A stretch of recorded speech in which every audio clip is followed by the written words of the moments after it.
Quaternary period.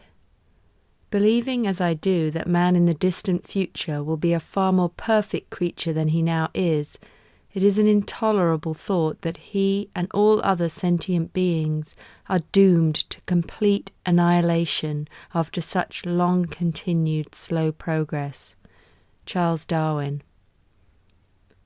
As the gigantic stellar cloud of gas gathered and concentrated, driven by the forces of dark energy and gravity, it began to rotate.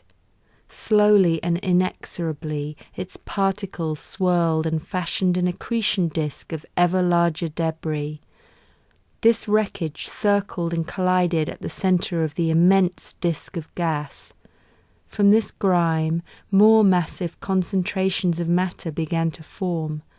Eventually, the combined mass of collected gas and dust at the center of the disk collapsed inwardly under the growing force of gravity. Squeezed by incredible pressures, the atoms of the stellar soup ignited into a furious nuclear fusion. Now two pressures exerted themselves. The forces of the nuclear inferno pushing outward and the crushing contractions of gravity, both held in perfect balance. With a flash of light, a new star was born.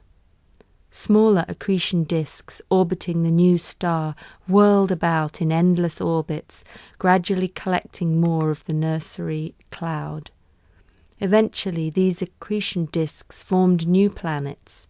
Finally, the infant sun pushed away, via its powerful solar wind, the remains of its nursery gases.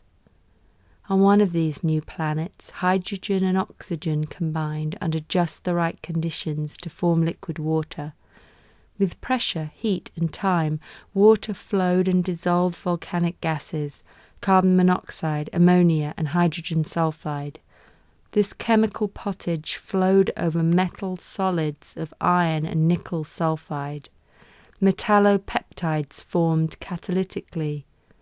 This slow process continued, forming more and more complex chemicals and chemical reactions.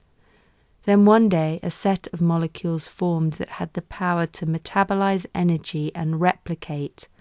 Life formed from non-life.